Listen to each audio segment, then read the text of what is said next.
സ്വന്തം ചേച്ചി അനുഭവിക്കേണ്ടി വരുന്ന ഒരു വിഷമത്തെക്കുറിച്ച് നീതിയോട് ചോദിക്കേണ്ടി വരുന്ന സങ്കടമാണ്. പക്ഷേ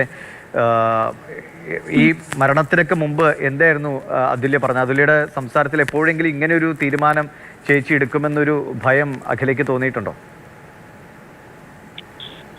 ഒരിക്കലുമില്ല. കാരണം ലാസ്റ്റ് കാണുമ്പോഴും അവസാനം എന്റെ കണ്ണിൽ അവിടെ ചിരിച്ച മുഖ അത്രയും ഹാപ്പി ആയിട്ട് എന്റെ കൂടെ നിന്ന് ഫോട്ടോസും കാര്യങ്ങളൊക്കെ എടുത്ത് അങ്ങനെ ആ ടൈമിൽ അവൾക്ക് ഒരു പ്രശ്നമില്ല. അവൾ അങ്ങനെ ഇത്രയും പ്രാവശ്യം പല പ്രാവശ്യങ്ങൾ പ്രശ്നങ്ങൾ നടന്നിട്ടുള്ളപ്പോഴും അവൾ അങ്ങനെ ചെയ്യാത്ത ആള് ഇപ്പൊ എന്താണ് ഇവർ തങ്ങളുടെ പ്രശ്നം നമുക്കറിയത്തില്ല. ഇപ്പൊ അവൾ അത് ഒരിക്കലും അവൾ ചെയ്യത്തില്ല. കാരണം എനിക്കറിയാം അവളെ എപ്പോഴെങ്കിലും എന്തിനാണ് ഇങ്ങനെ സഹിച്ച് ഇങ്ങനെ ജീവിതം ഹോമിക്കുന്നത്? ഇത് ആ ബന്ധം അവസാനിപ്പിച്ച് പുതിയൊരു ജീവിതത്തിലേക്ക്, സ്വന്തമായ ഒരു ജീവിതത്തിലേക്ക് മാറിക്കൂടെ എന്ന് അഖില എപ്പോഴെങ്കിലും ചോദിച്ചിട്ടുണ്ടോ?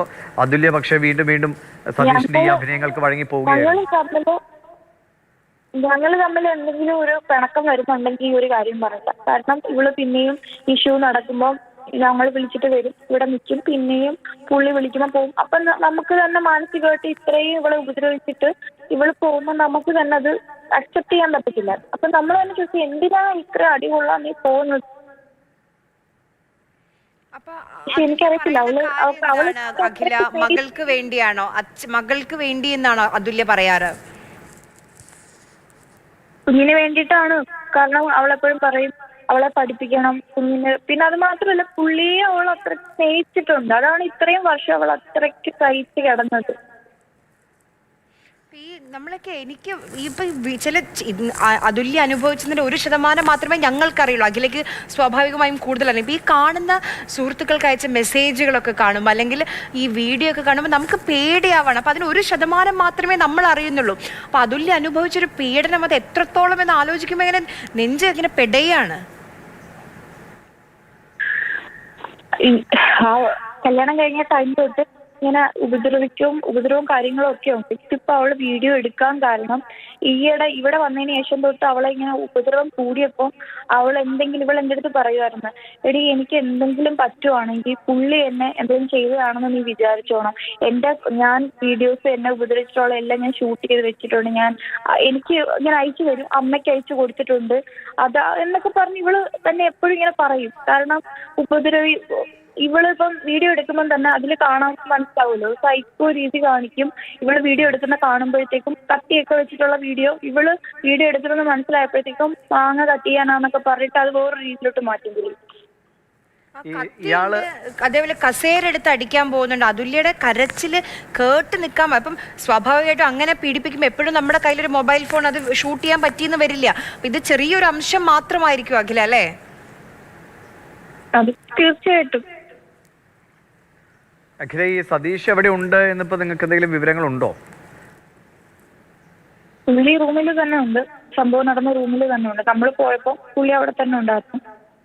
പ്രത്യേകിച്ച് ഒരു വ്യത്യാസവും കാര്യവും നമുക്ക് തോന്നില്ല. വെള്ളം അടിച്ചിട്ടുണ്ടായിരുന്നു.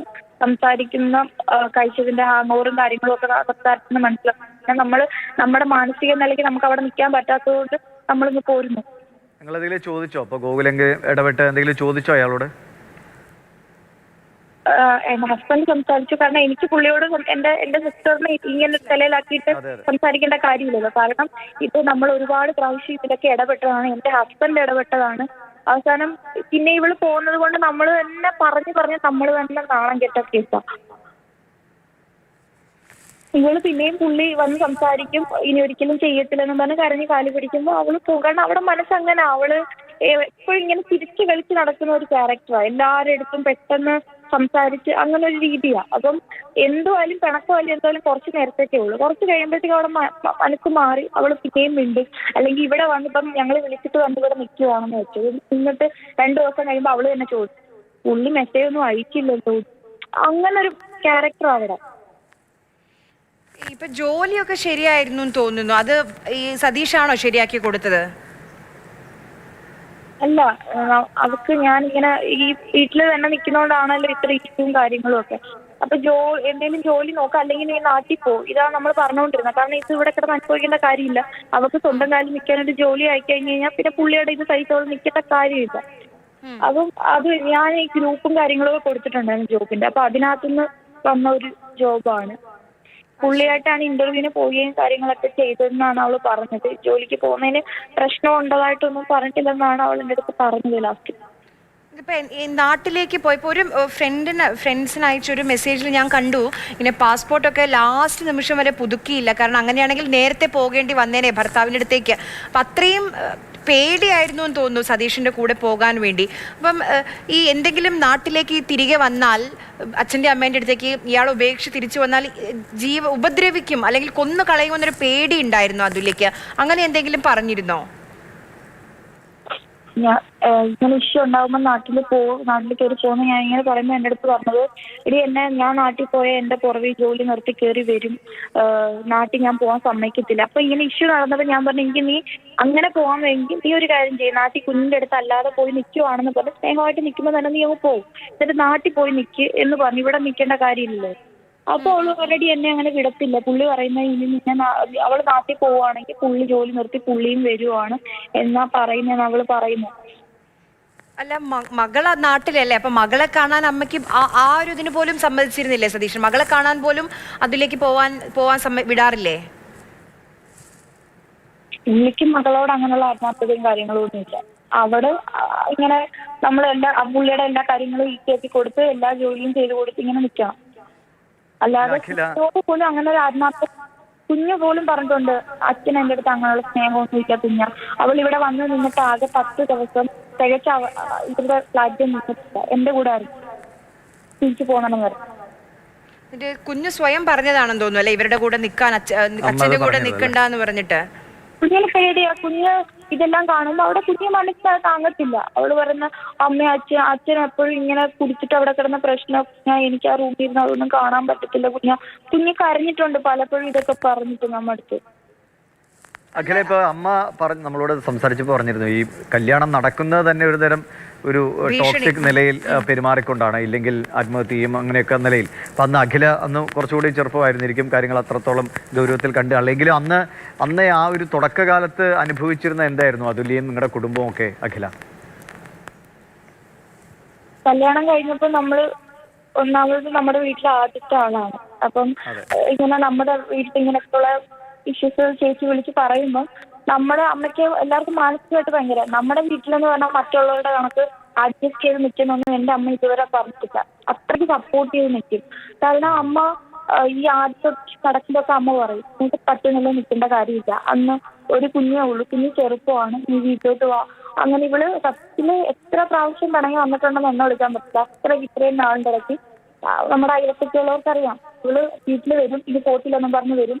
ആ ടൈമിൽ പുള്ളിയുടെ ഫാമിലിയായിട്ടൊക്കെ കോണ്ടാക്ട് ഉണ്ടായിരുന്നു. അപ്പം ഫാമിലിയിൽ നിന്ന് അമ്മയൊക്കെ ആയിട്ട് വരും, വന്നിരുന്നിട്ട് സംസാരിക്കും, തിരിച്ച് അങ്ങോട്ട് വിടണോന്നൊക്കെ പറഞ്ഞ് സംസാരിച്ച് നാണക്കേടാ അങ്ങനെ അങ്ങനെയാന്ന് പറഞ്ഞ് കൺസിഡർ അവളെ കൊണ്ടുപോകും. അത് കഴിഞ്ഞ് പുള്ളി ആ ടൈമിലത് ഗൾഫിലല്ലേ, അപ്പൊ ഇവള് നാട്ടിലാണ്ട് അങ്ങനെ ദേഹോപദ്രവം വരുന്നില്ലല്ലോ, ഫോണിൽ കൂടെ ഉള്ള ഒരു ടോർച്ചറിങ്ങല്ലേ ഉള്ളൂ. ഫോൺ വിളിക്കുമ്പോൾ ഉള്ള പ്രശ്നവും അടി നമ്മുടെ വീട്ടിൽ വന്ന് നിൽക്കുമ്പോൾ തന്നെ നമുക്ക് തന്നെ അത് അഡ്ജസ്റ്റ് ചെയ്യാൻ പറ്റില്ല. കേൾക്കുമ്പോൾ തന്നെ അത്രയ്ക്ക് അവളെ വൃത്തിയായിട്ട് ചെയ്തുകൊണ്ടിരിക്കും. ഇങ്ങനെ ഫോൺ വിളിച്ച് സംസാരിച്ച് നിസ്സാര കാര്യത്തിന് അങ്ങോട്ടോ ഇങ്ങോട്ടോ പോകുന്നതിന് ഒരു ഫ്രണ്ട്സിനോട് അവർക്ക് മിണ്ടിക്കൂടാ, ഒന്നിനും അവർക്ക് സ്വാതന്ത്ര്യമില്ല. അവിടെ കൂടെ പഠിച്ച ഏതെങ്കിലും ഫ്രണ്ട്സിനെ കണ്ട് മിണ്ടി കഴിഞ്ഞാൽ അന്ന് പിന്നെ അതാണ് അജ്ജയുടെ പെൺപിള്ളാരോട് പോലും അജ്ജ സംസാരിച്ച് ഇഷ്ടമല്ലെങ്കിൽ.